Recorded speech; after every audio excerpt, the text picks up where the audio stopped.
busy start to 2025 for GT America, powered by AWS, and already after this weekend, the season will be at the halfway point. This makes it a critical juncture in the battle for the championship, especially in SRO 3, which continues to feature fierce fights at the top of the field, and some newcomers have arrived as well to take the fight to Tony McIntosh in the GT4 ranks. Hello and welcome to Sebring International Raceway. Ryan Marine, Calvin Fish, and Amanda Busick here with you on a hot day in Central Florida. Temperatures cresting 90 degrees Fahrenheit, 41 degrees Celsius. Plenty of humidity in the air. It feels well over 100 degrees Fahrenheit given the heat, given the humidity, and that will be a real challenge for all involved, even in these relatively short 40-minute sprint races for GT America, powered by AWS. Sebring International Raceway, the side, Calvin, so much history, so much challenge anytime you come to Sebring. Yeah, I think all of the drivers love coming here, but it is super challenging, just the bumpy nature of the race circuit. And coming here in May, it's always going to be hot, and it's extremely hot this weekend. As you said, ambient temperatures in the mid-90s now. The real feel is well over 100, and then you add to that the hot environment of a race car. It's really a challenge for the drivers. 40-minute sprint. It's going to be flat out, and Justin Rothberg, our championship leader, will lead this field to green here today. Yeah, big lap from Justin in qualifying. That Turner Motorsports team, they've got this place figured out, though, not just in GT America, but we also saw GT World Challenge America qualifying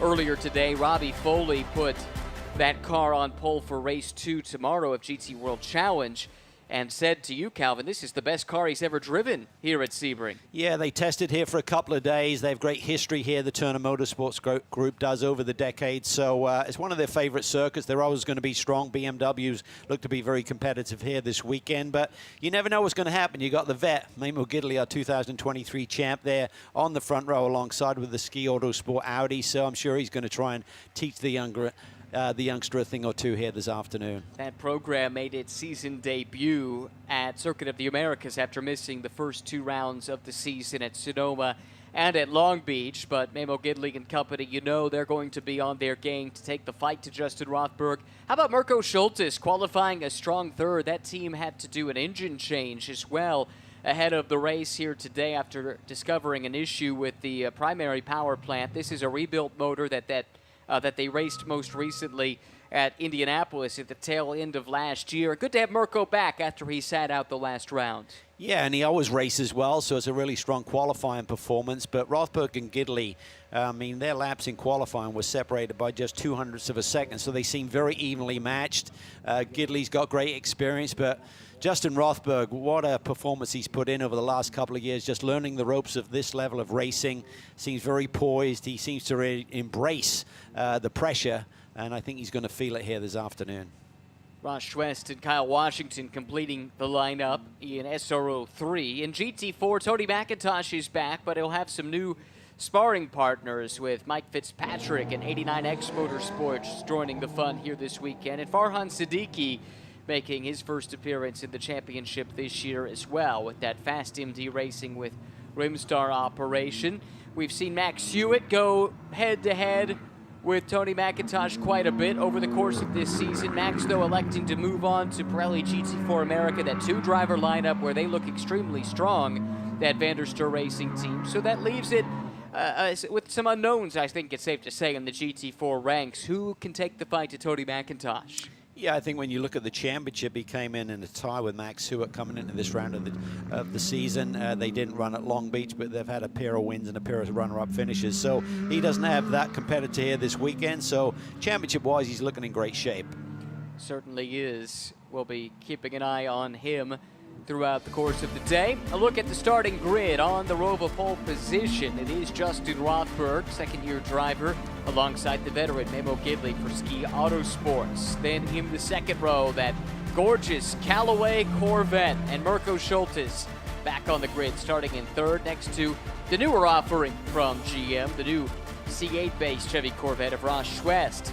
Kyle Washington, already a strong start to his season, but a difficult qualifying. He'll roll off in the 5th position. Then to GT4, where Tony McIntosh secured pole over Michael Fitzpatrick and Farhan Siddiqui, rounding out this field here today.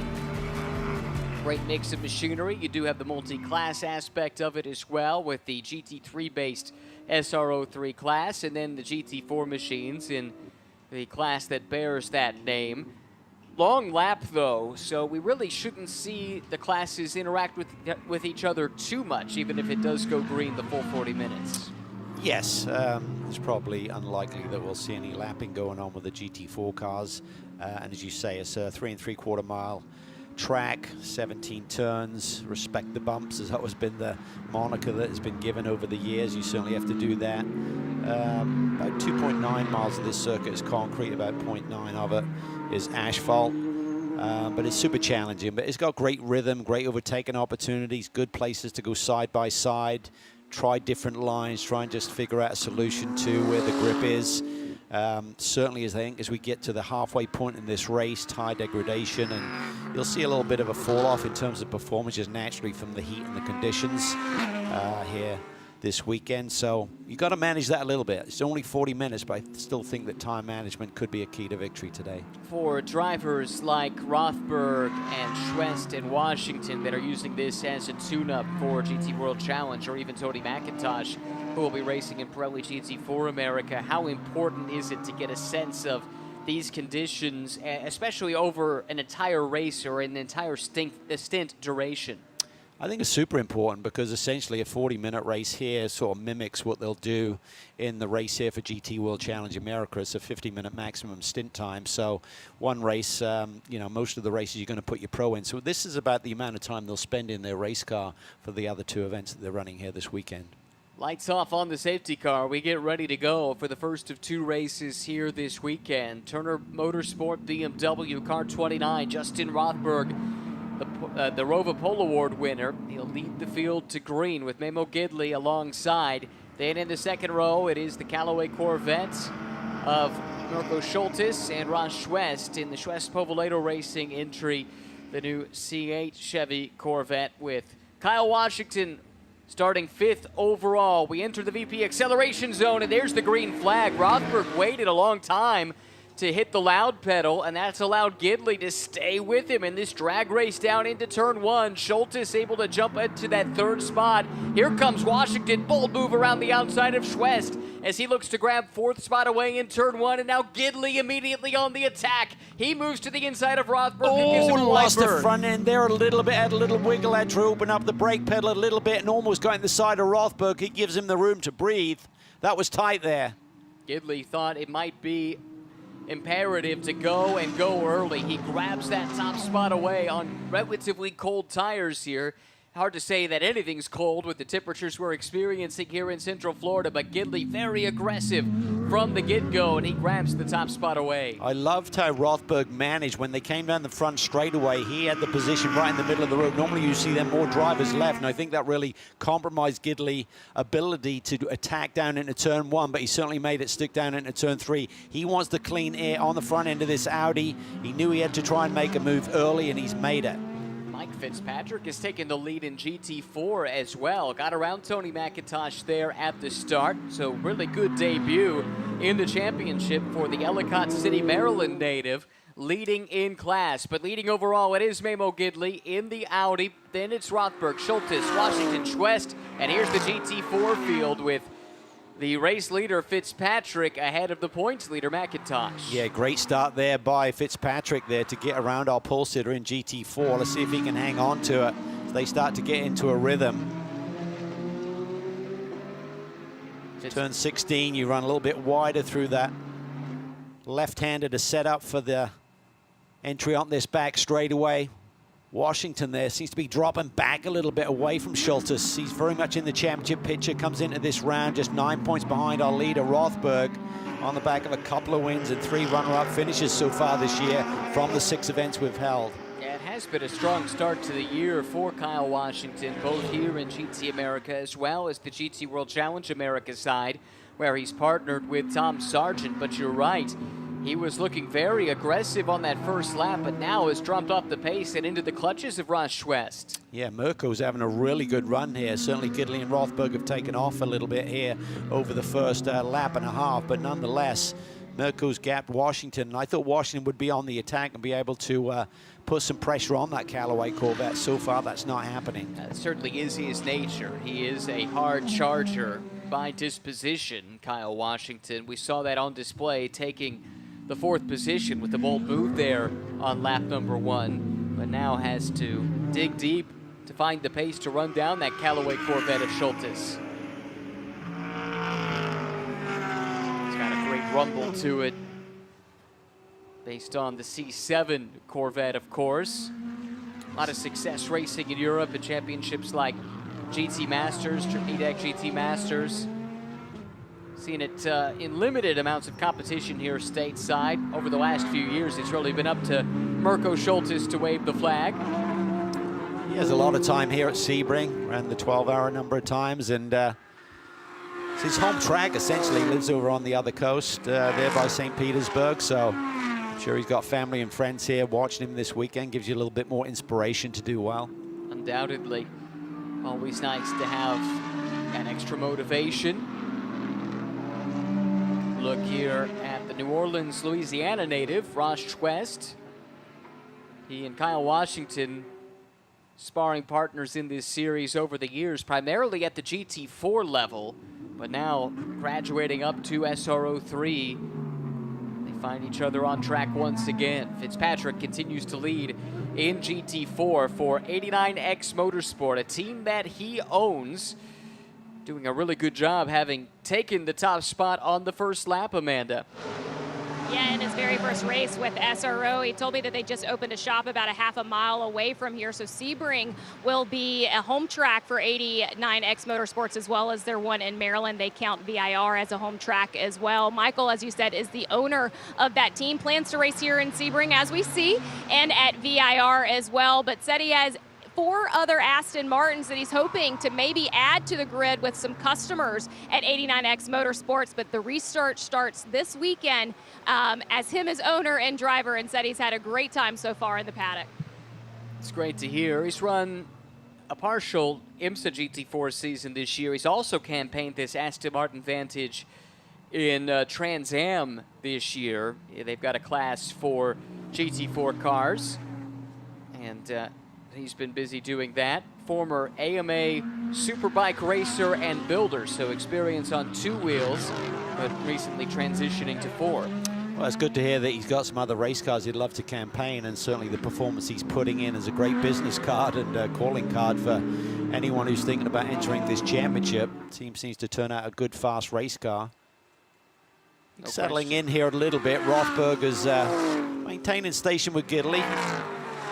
Gidley tends to come alive a little bit early, and see if this BMW will settle in and have something to push Gidley for the win here today. And Washington's got a little bit closer to Schultes here over the last lap or so.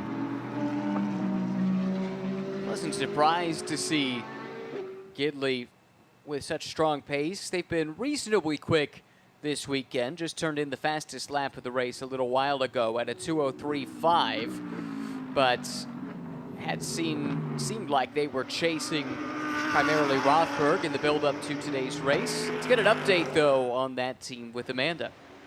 Yeah, a couple things there. We did learn about Justin Rothberg, that he is fighting a cold here this weekend. I imagine when you get inside of a race car, that kind of disappears. But back to Mamo Gidley, guys, you'll go back to 2021. Mamo picked up his first win here at Sebring within the SRO series, his first win back from his 2014 crash at the Rolex 24. And what an excruciating 7 years it was for Mamo, battling through the pain, battling through rehabilitation. I remember going over to that podium, and Mamo with just like a big smile on his face, was kind of even surprised that he was headed to the podium. But talk to him a little bit about that week and just how special Sebring is a racetrack for him now. But we talked about the heat as well. No cool suit from Mamo Gidley, but they do have an air conditioning. And he looked at me, he said, "I'm tough, I'm the champ, I can do this," as we see him leading this race. Yeah, he's super fit. Saw some pictures on social media last night after a tough day at the racetrack. He was taking a dip and a swim at the hotel locally, and it's a pretty lean machine still at his age. Yeah, no kidding. This is tightening up here for the GT4 lead. McIntosh has got that Supra a little bit closer to the Aston Martin on the run down to turn 7. McIntosh has been so good this year through 4 starts, no finish worse than second. 2 wins, 2 second-place finishes, couple of poles, couple of fastest race laps as well. Been patient here after losing the lead early on, not trying to get it back all at once, but he has now run down Fitzpatrick. Now he's got to find a way to unlock this puzzle here. Fitzpatrick doing a nice job driving defensively, keeping that Supra driver at bay. Yeah, it looks like the Supra's really starting to find a rhythm here. Maybe the tires are kind of into their sweet spot, and balance has been sorted out by McIntosh behind the wheel. Very close to the Aston there, but electing to be a little bit patient. Lots of time left in this motor race. Fitzpatrick there really pushing the entry there through 2 and 14. McIntosh was in the 12-hour here at Sebring earlier this year, driving for Vanderster Racing in a GT3 Aston Martin. Had a technical issue, didn't finish that race, but he does have recent seat time at this track, and he pokes the nose to the inside there of Fitzpatrick. Thought about making the move, but had to settle back in. Yeah, I think some of that is just getting some clean air at the front end of that Supra as well. He's really tucked underneath the tail of that Aston for a long, long time on the Almond Straight, and suddenly that engine is going to scream for some mercy there. Give me some air to breathe with. Fitzpatrick was here that weekend too. Made a start in the IMSA GT4 race here at Sebring back in March. Oh, here's the move to the inside. That was Left nice. the door open, and boy, McIntosh just charged right through, didn't he? Yeah, that was textbook right there. Just a beautiful move. Just slid it under the inside as Fitzpatrick tried to line up the entry for turn 3. So that was nice. And this Supra seems to be suddenly coming alive here. Yeah, if you looked at the time charts through practice, not just here in GT America, but also Pirelli GT4 America, there were several Supras that featured in towards the top of those standings. Oh, a little slide there by Washington. He controls it. That's going to give Schwest a thought about making a move on him, and he's wide again there. He's just got to settle back in again, just overdriving those couple of corners there. Schwest got a pretty good run, it looked like, out of 16. That forces Washington on the defensive, and now he has this long straightaway to think about just how uncomfortable that car was a few quarters ago. Shallow entry to turn 17. Will that leave Washington vulnerable? Schwest backs up the entry to the corner, tries to put the power down in the Corvette, charging back towards the start-finish line. Yeah, I mean, I'll tell you what, Washington really took the brakes very, very deep there into 17. He had to really slow it down mid-corner, and that gives Schwest a better exit onto the front stretch. Rothberg starting to reel in Memo Gidley. Interestingly enough, did the fastest lap of the race recently at a 2:03.450. That's a stat to keep an eye on because that sets the grid for race 2 tomorrow. Yeah, that particular lap was a couple of tenths quicker than our leader, so he is inching back up on that Audi. Washington trying to get back into his rhythm. Rothberg there, not electing to pick up the draft, just putting clean air on the front end of that Turner Motorsports M4. Rothberg, of course, going for the championship after narrowly being denied a year ago. Penalty coming, 5 seconds post-race. For Gidley. Whoa. Well, that changes this battle, doesn't it? Oh, wow. Huge. So Rothberg will get that message. Just keep it tight and the victory will be yours. For Gidley, he'll get the message too. If you got anything, we've got a gap, Rothberg, here by 5 seconds to maintain that lead position. He's got a gap Schultes too. Well, now it just crept over 5 seconds, but at the end of the last lap, it was under 5 seconds first back to third. So that's a message for this trio. If you can get within that 5 second window with that penalty coming the way of the race leader, that could net them a position. So again, that penalty coming for a procedural issue pre-race. There's any number of things that could have caused that. We'll endeavor to get some details, but that is frustrating for Ski Autosports, which finds itself in the lead of this race courtesy of a really strong maneuver by Memo Gidley on that first lap. Yeah, we're getting whispers that might have been something that happened in the pit lane prior to the cars taking off on the racetrack. I'm not sure what the regulations, a number of things that you have to make sure you don't do after certain timelines in that pre-race procedure, so we'll try and get clarification on that. But this battle for the final podium spot is really getting compressed here because both Washington and Schwest in tow have caught Mirko Schultes. Yeah, they have.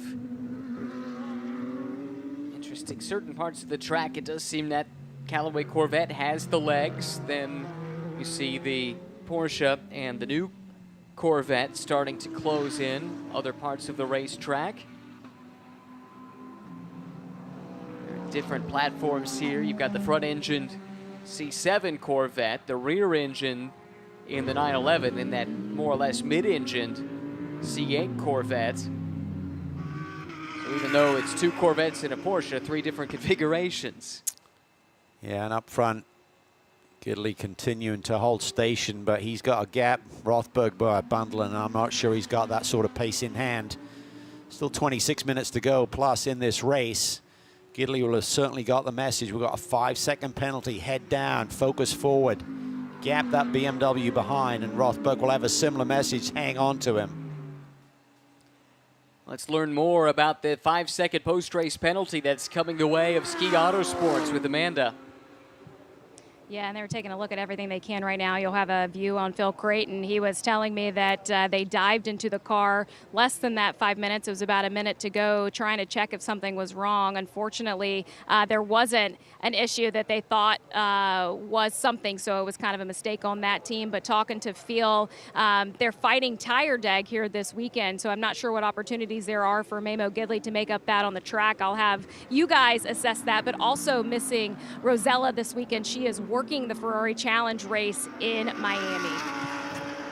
I'm sure she's been on the cell phone regularly here, communicating with the team, giving them some tips and direction on the setup. I think this is possibly the cause of the penalty. Got a crew member going in the door there, and that appears to have happened beyond the point in time where that is permitted.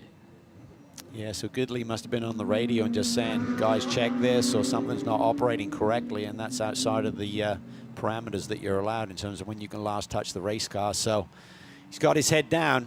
Looks like he's gapped Rothberg a little bit more on this particular lap, but... And something's happened with Mirko Schultes because he's dropped down to 5th, Washington up to 3rd, and Schwest is through behind him as well. Not sure if he had a bobble. He's dropped quite a ways back. He's basically almost 5 seconds back of that duo of Washington and Schwest. And that last lap was about 5 seconds slower than those two. So something happened on the last lap for Mirko Schultes that has cost him 2 positions. That's big for Washington because he's trying to keep up with Rothberg for the championship. And now he can put his head down, and he's starting to close in a little bit on Gidley. Remember, he just needs to get within 5 seconds, and that suddenly becomes a second-place run for Kyle Washington at the checkered flag. Yeah, and GMG certainly need to alert Kyle Washington to that situation about Gidley's penalty here post-race. So he'll get that message, and he's got that down as we speak. It is just under 5 seconds to our leader right now. And thoughts about Schultes, he obviously had to change motors yesterday. Found a crack in the block on his other engine that was there, and I think this is the Indianapolis engine from last year that's on board that Callaway Corvette right now, so I'm not sure if it's an engine issue or something else. We do have extreme temperatures here, so sometimes there's these fail-safe systems that kick in with these race cars and takes away power so you don't damage them. Gidley across the line. Rothberg 1.3 seconds to drift, but let's watch for Kyle Washington, who just did the new fastest lap of the race at a 2:03 flat.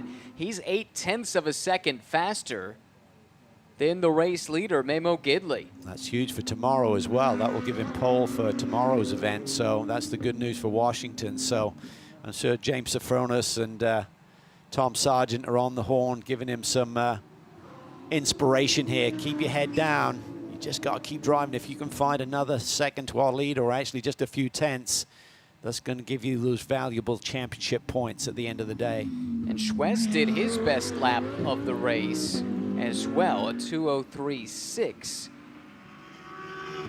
Where that would have him lined up tomorrow. It looks like 4th, but not far off of Memo Gidley's best lap. So if Schwest can keep on pushing and find a little bit more speed, that could help him in a massive way as far as the starting grid for race 2 is concerned. Gidley's really good through that first sector. He seems to gap the rest of the field by a tenth or two. It's really great to see this Audi being so competitive. Coda has never been Memo's favorite track, so he came away from there with a podium and a 4th place finish on his return to SRO competition. So I think it was just building the learning process with the new machine, getting in sync with the engineer and the feedback and everything else for Sulla. And they did do an event at Atlanta earlier or in the off season to try and just get a little bit of testing and some laps underneath their belt. But now we get to the heat of the season, they're starting to show their true form, it seems like. Yep. Picking up the pace here at the middle stages of this race too, as Memo Gidley just did his best middle sector on this lap. Ross Schwest continuing to chase Kyle Washington as well.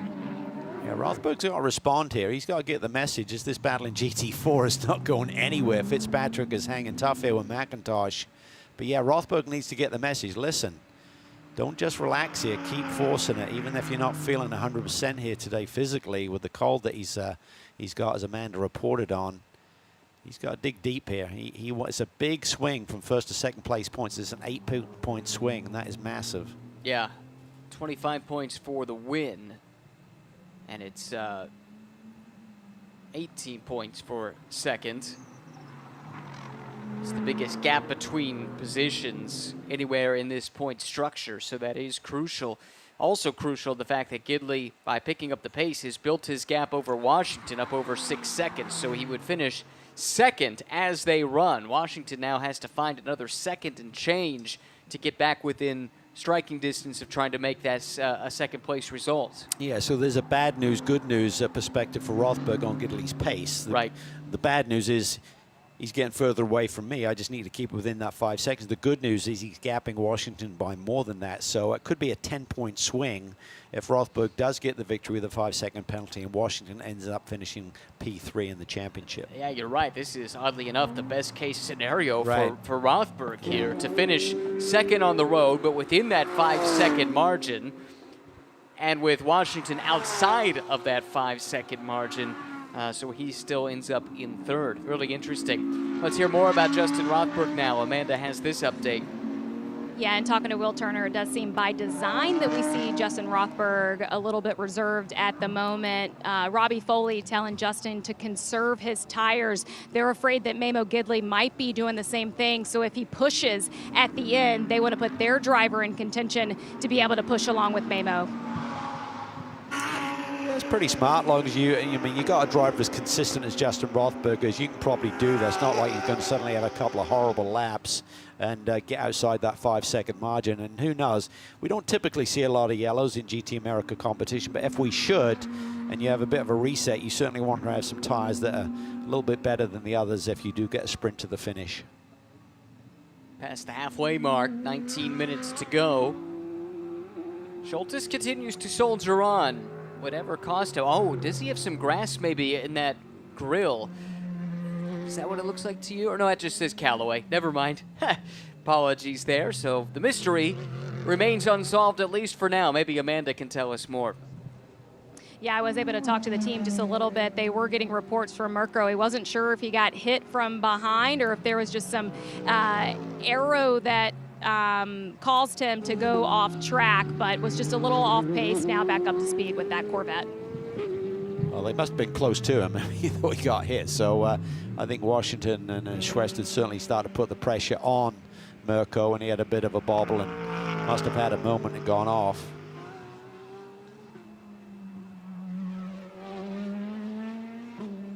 Appropriate with the Sunset logo on the cars with Sunset Bend, turned 17 here.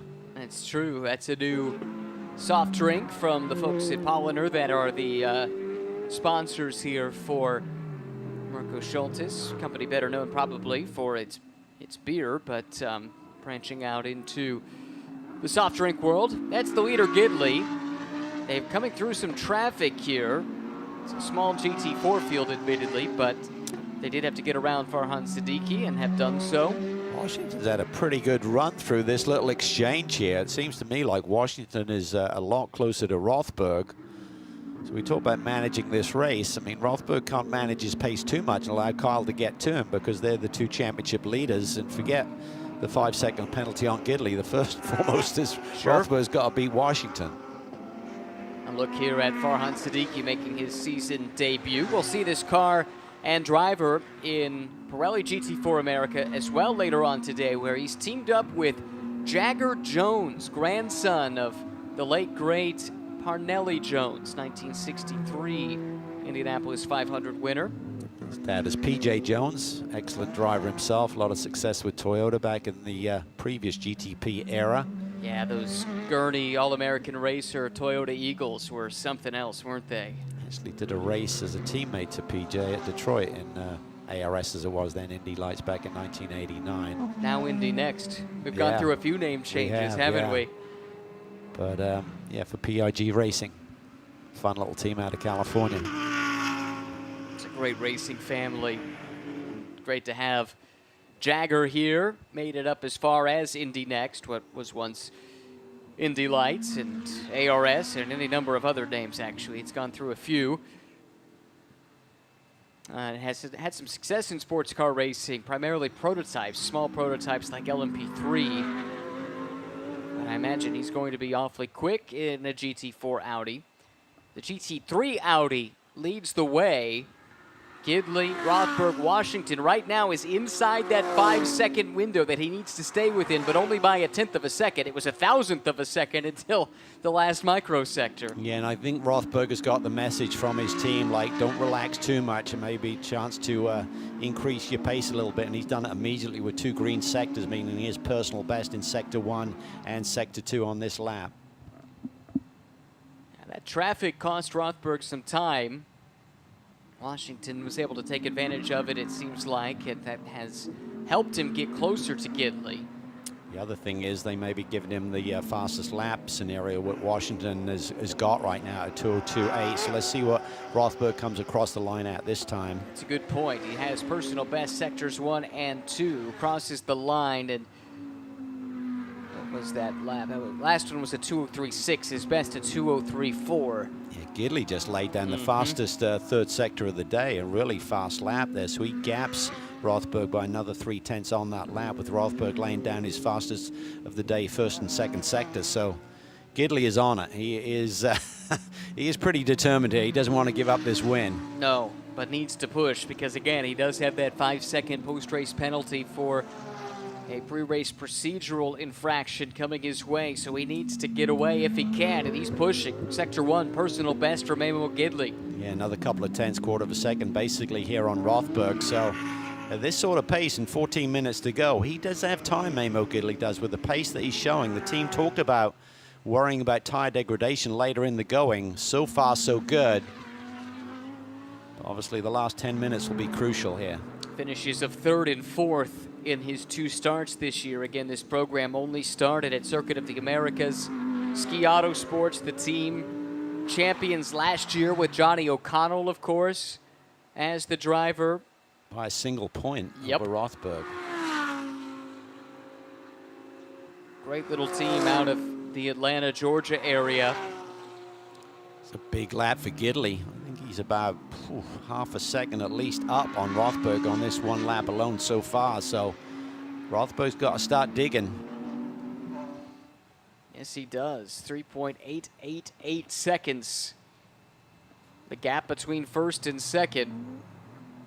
Right now, Rothberg is still close enough to get the win on adjusted time, but Gidley is pushing. New personal best first sector, new personal best middle sector. Set the race's best 3rd sector the last time by. Gidley to the line this time, and it's a new personal best lap, a 2:03.153. The gap over Rothberg has grown to 3.9, and it's a safe 6 seconds now over Kyle Washington back in 3rd. Okay, so what does Rothberg have? If he's got anything, he's got to start showing it right now. Looks like he's safe from Washington at this point, but that 5-second margin that he's got to keep it within, he's getting close. Traffic up the road. Inopportune traffic could certainly have a part to play in this. McIntosh leads by just about a second over Fitzpatrick, who's been really strong here on debut. Overall leader running up on that battle for the lead in GT4. Gidley maybe balked a little bit coming out of turn 7, able to get to the outside of the Aston, and now runs between the top 2 in GT4. Yeah, it wasn't ideal. I don't think he lost a ton of time. It's all going to be about how Rothberg hits this GT4 traffic here. This is a tough part of the racetrack. You can't just hit the disappear button if you're that GT4 car. And for Gidley, he's got to be super careful here, how he manages it. That was a pretty good run there, but I got a feeling that Rothberg's going to maybe hit this GT4 traffic in a slightly better part of the racetrack here. And he's pushing right now. He just did his best first sector and was about a half a second faster than Gidley through the first third of a lap. Very similar. Actually, I take that back. Another 7/10 back his way in sector 2. Kyle Washington faster than Gidley in sector 1. Gave up a little bit of time in sector 2. Yeah, Gidley definitely lost some valuable time there with that exchange in the GT4 traffic. I think Rothberg was hurt a little bit on his entry to turn 15-16 there, but he's now catching this GT4 traffic ideally down the straightaway. I think he's going to be a little bit closer, ultimately, the net result over this lap to our leader. It was almost 4 seconds, I believe, when they crossed the stripe before. Correct. It's already down to 3.1. Here comes Gidley across the line. Now we wait for Justin Rothberg. The new adjusted gap, just 3.096 seconds. Kyle Washington also managed to close in. He got it down to 5.5 seconds, first to third. Oh, he's wide. Really wide. Missed his marks there. Maybe got his timing off a little bit with that GT4 car in front of him. Just missed his turn-in point and wisely just eased out of it when he got into the gray there through turn 1. Gathered it back up, but just in time to catch the back of the GT4 leader through one of the tighter portions of this Sebring International Raceway. 3/4 of the way through race 1 of the weekend. It's Gidley, Rothberg, Washington, Schwest, and Schultes the top 5. Then McIntosh leading in GT4 ahead of Fitzpatrick and Farhan Siddiqui down in 3rd in class. It's a part of the race, which is where the hours in the gym and the physical preparation really start to kick in. It's getting awfully hot out there in terms of the track and ambient temps. The cockpit temperatures will be absolutely screaming right now. It's like you're working in a cooker right now from the cockpit. And the physical effect then starts to affect the mental side of things as well. So really got to keep your focus here for the last 10 minutes. Gap we are watching is from first to second, right now under 5 seconds, which would promote Rothberg to the win of the race. The second gap to keep an eye on is first to third. Washington at 5.9 seconds is too far out of that window in order to try and take advantage of the penalty we know is coming Memo Gidley's way post-race, but it's not by much. Everything still to play for here in the final 9 minutes. Yeah, shouldn't be any more traffic to deal with for our leaders here, so it's all going to be about ultimate pace, consistency, hitting your marks, not making mistakes, not overdriving the car when the tire's not feeling at their best. Gidley, the quickest of the front runners on that most recent lap, ran a 2:03.9. That was 7/10 faster than Rothberg. So it's back to a 3.7 margin, and he was about a half a second faster than Washington, too. Again, what we're really the big fact, I mean, yes, there's the race win on the line for today, but for championship, we're looking at, is it going to be a 10-point swing for Rothberg if Washington finishes 3rd, or a 3-point swing? Rothberg, again, if he stays within 5 seconds, that would give him that 10-point margin over Washington. He only had a 9-point slender lead coming into this round of the weekend. Mentioned how nice it is to see this GT3 Audi running well. What a workhorse it's proven to be over the years. The final one, it's not in production anymore. The final one was produced and sold last November. 310 in total across multiple generations of the R8 LMS GT3. For many, many years, this was the benchmark car in GT3 racing and championships all around the world. Tell you what, Gidley has got that margin up to 4 seconds now. He is knocking on the door and making this happen. Driving superbly well. Just seems to be using every inch of the racetrack. Totally disciplined. I don't think this heat is going to affect Memo Gidley. He is as fit as a greyhound behind the wheel here right now. Super fast, super consistent. Washington, though, is on a strong lap here. He's closing in on Rothberg. And then that becomes an interesting conversation. What do you do if you're Washington? If you catch Rothberg, do you fight with him and risk falling out of that 5-second window? Oh, I think he needs the points on Rothberg. If he can pass Rothberg, you know, the two go hand in hand in terms of that penalty situation with Gidley. And knowing Kyle Washington, I'm not sure how much big picture thinking he has. It's all about the moment. He'd also lose less ground finishing third to Rothberg's second rather than second to Rothberg's first. So I suppose, yes, it would be in his best interest to take the fight to Rothberg as quickly as possible.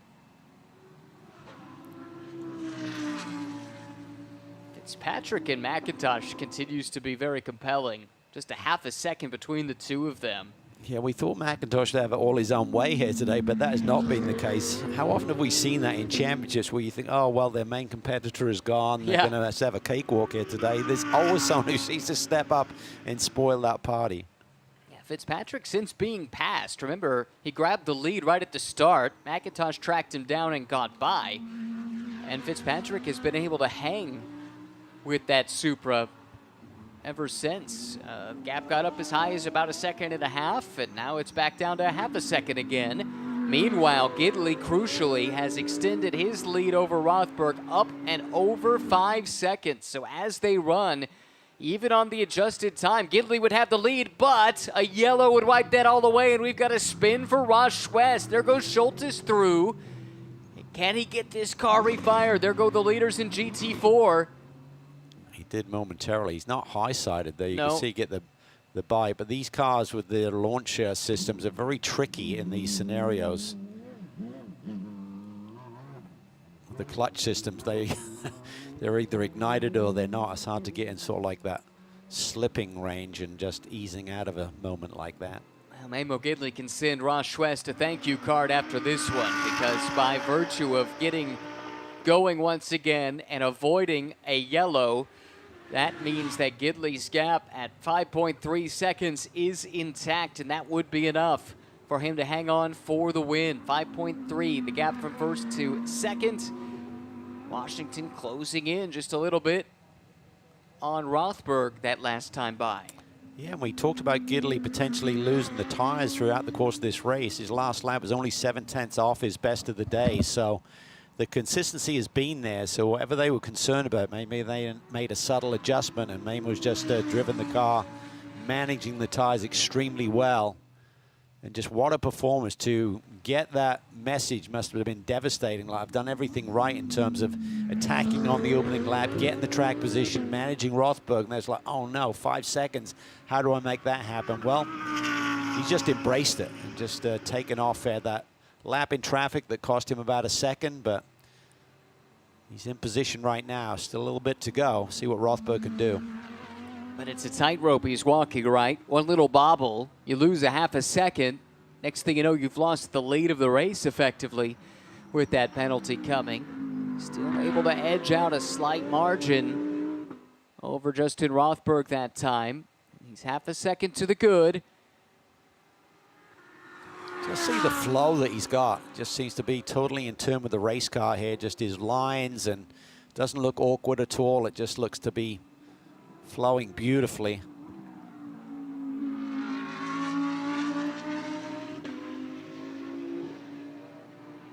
Great looking, great sounding car, beautifully driven right now by Memo Gidley. 5.7 seconds over Rothberg, 0.7 seconds clear on adjusted time. Washington still scrapping to get closer to Rothberg. He's getting close, yeah. It's getting really tight for P2 here. Forget about this 5 second margin.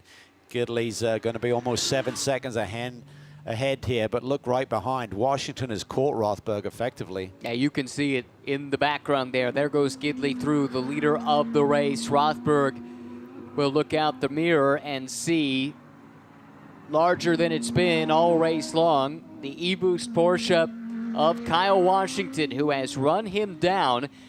Washington has the fastest lap of the race as well, so we know this is a car that will start towards the front tomorrow. That puts Rothberg on the back foot a little bit from a points perspective in race 2, so he'll be especially keen to fend off Washington here. Yeah, big time. And a great job by Kyle Washington here. Had a couple of laps there where he's missing his marks at the moment in traffic. Oh, and he's really deep on the brake into turn 7. You can see he runs a little bit wide there. You could sense immediately, suddenly that compression of the gap.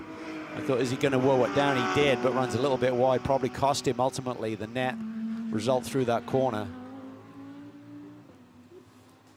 Washington, a race winner twice already this season. He's on a string of 5 consecutive races with finishes of 2nd or better.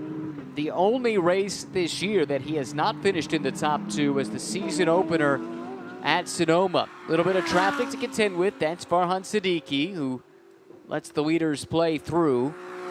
Gidley might have been held up a little bit by that traffic because he lost about 0.3 of a second there in sector number 1. These two had it a little bit easier. And these are situations that we've seen over the last year and a half with Rothberg that he seems to handle with ease. He just seems to be so poised and calm in these pressure situations, doesn't get flustered. It was right here a year ago that he had that tooth and nail battle with Johnny O'Connell, if you recall, that really announced his presence in the championship, didn't it? So he'll have that in his back pocket. Nemo Gidley sees the white flag. 1 lap to go, and Amanda has this report. Yeah, we just saw him go by here on the front stretch. They have phoned in Rosella on FaceTime from Miami for this moment, but I asked if what Memo's been talking to the team about, and they said he told us politely to shut up. So Memo's been going to work here in this race. Can you say shut up politely? The Kimi Räikkönen. That's right. Shut up, I know what I'm doing. Well, it's working because he had the lead up to 6 seconds at the line. Rothberg clawed in a 10th or 2. But Rothberg has his hands full now as Washington is right behind him, just about a second or so in arrears. Farhan Siddiqui has decided to call it quits. That car is in the pit lane now from 3rd in GT4. McIntosh has extended his class lead up to a 1.5 seconds. That's about as big as it's been all race long.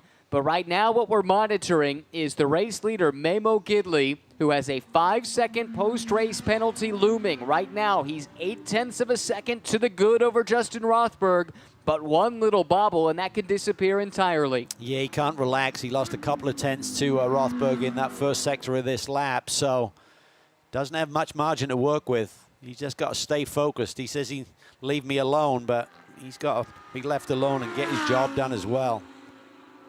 Like you say, Rothberg about 0.2 of a second faster in Sector 1. In Sector 2, they were nearly identical.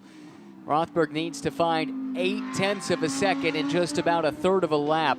Tall order, especially when he has to consider a little bit of defense as well. Although Washington seems to have dropped off the pace somewhat here on this final lap. Nemo Gidley down the Ullman straight for the final time. The checkered flag awaits after 1 more corner. Here comes Gidley for Ski Autosports. They're looking for their first win of the season. He will see the checkered flag first, but it comes down to the timing. Nemo Gidley crosses the line. We wait now for Justin Rothberg and Turner. And is he close enough? He is not by 0.3 of a second. On adjusted time, Nemo Gidley hangs on to pick up his first win of 2025. That was tighter than they were wanting. I think that was awfully tight, just 0.3 of a second. Wow. Big final sector for Justin Rothberg. He was 0.5 a second faster through Sector 3, but it was just short of what he needed to pick up the race win. He'll settle for second and extend the points lead, crucially, by 5 over Kyle Washington. By 3, excuse me, over Kyle Washington. Schultz is across the line to finish 4th. Schwest will be coming through to finish in 5th, and McIntosh does hang on. Fitzpatrick gave him a nice run, in fact took the lead early in the race, but ultimately Tony McIntosh comes through to take his 3rd win of this championship season. Fitzpatrick a fighting run to 2nd place. Really strong debut for him and his team here in GT America, powered by AWS. Yeah, really nice run there for the 89X Motorsports team. Fitzpatrick, great job. Really feisty opening stint there. Didn't quite have the pace. The Super seemed to come alive there after about 3 to 4 laps. And Mamo Gidley, I think he had a pretty conservative run there through turn 17, but just hung on. That was awfully tight. Just 3.5 tenths between these two. Wow.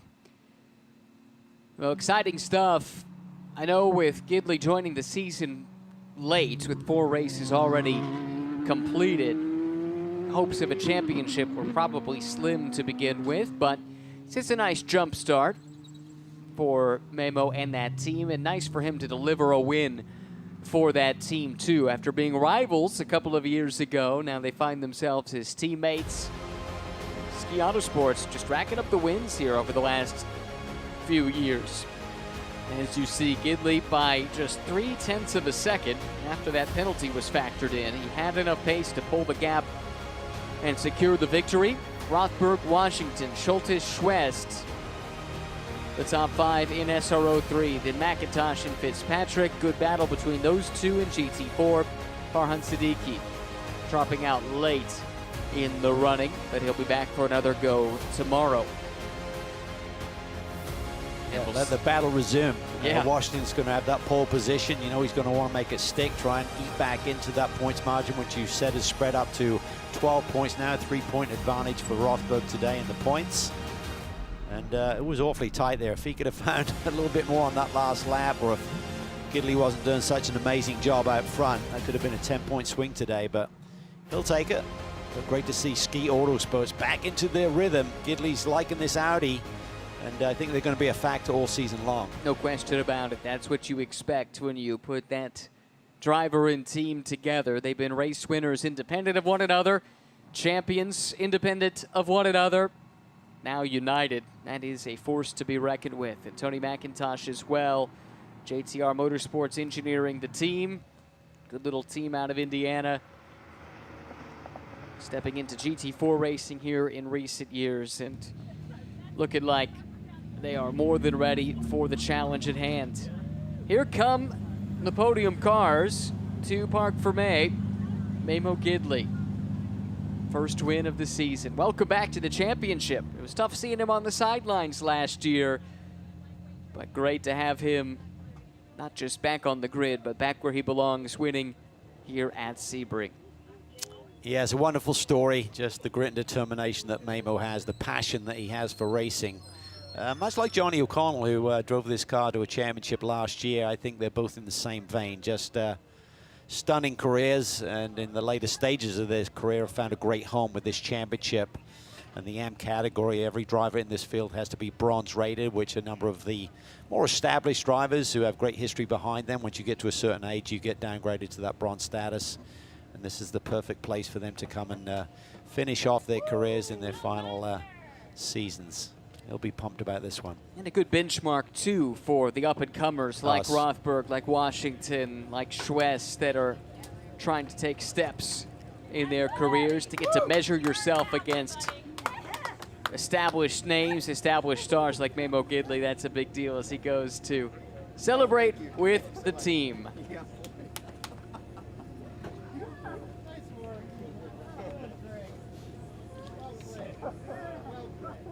That's Melissa Hussey, one of the team owners, celebrating with Mamo Gidley. Oh, they love their racing. Really cool. Ken and Melissa Hussey, you are the spending the kids' inheritance, Ski Autosports. Get yourself something cold. At least they're spending it on something with a decent return on investment, it would seem. With all the wins and championships they're racking up. Mamo's got the helmet off. Pirelli hat is on. Let's hear from our race winners now. Well, we'll get to him in just a second.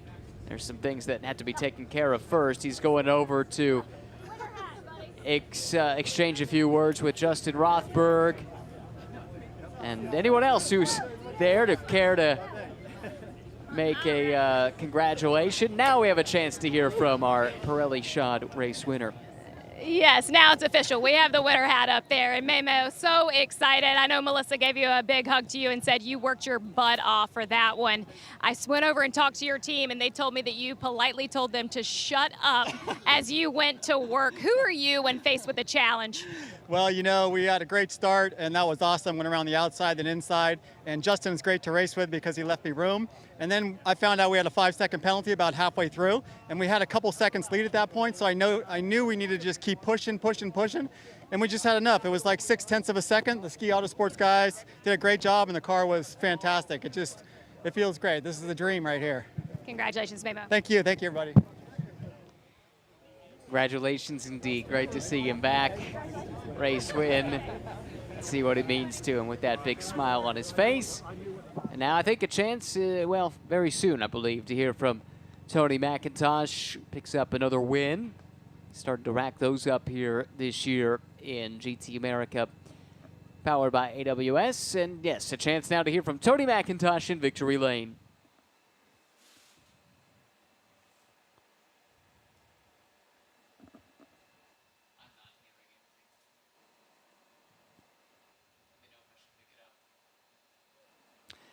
Apologies for that. Some audio issues there. Shame we don't get a chance to hear from Tony McIntosh, who had a good fight on his hands. He and Mike Fitzpatrick changed the lead a couple of times. Yeah, they really did. I'm not sure how much of a surprise that was for Tony to feel that heat from Fitzpatrick. He had a great start there, got the lead, and he thought, oh, it'll just be a matter of time. McIntosh got around him, looked like it was comfortable. But then it was a fight there all the way to the checkered flag this afternoon. He's undefeated in race ones this weekend. Let's try it again. Tony McIntosh with Amanda. Oh, we know how the heat is down here in Florida, but back to the conversation. You have another race on the docket here. How do you handle that with the heat especially? Honestly, I'm from Wisconsin, so I'm really not used to this heat, so it's extra spicy for me. We did Asian Le Mans, and that was pretty wild, being in Sebring, and that really prepped me for coming to Florida. So that sitting in the car for 2 hours with no AC in Sebring was wild, so this is actually pretty decent. We'll go hydrate. We'll see you this afternoon. All right, thank you. Great to hear from him. He's been a busy guy racing in lots of different championships. You mentioned, or you heard him mention, that Asian Le Mans campaign over the winter. Race winner, finished 6th in the championship over the winter in that highly competitive championship. So put him in good stead preparing for this race at Sebring. This is how it played out. Race number 1 from pole position. It was Justin Rothberg, but he only led briefly, just a few corners. Memo Gidley made a big move up the inside to take the lead away on the opening lap. A lead he would not relinquish. Another bold move as well, put Mike Fitzpatrick to the lead in GT4, but Tony McIntosh took it back, as you saw a moment ago. Kyle Washington looked like that car was a handful in the first quarter of the race. It settled in. He ultimately had the fastest lap of the race. He'll have pole for race 2 tomorrow. Leaders caught the GT4 traffic, and that meant Kyle Washington had another wild ride, but a really good save to keep on pushing. Ended up finishing in the 3rd spot. Rothberg charged, tried to get within 5 seconds, knowing a post-race penalty was coming Memo Gidley's way, but it wasn't quite enough. Gidley crossed the line first, but 5.3 seconds later, Rothberg came by. On adjusted time, it was Gidley by 0.3 of a second in race 1 here at Sebring International Raceway.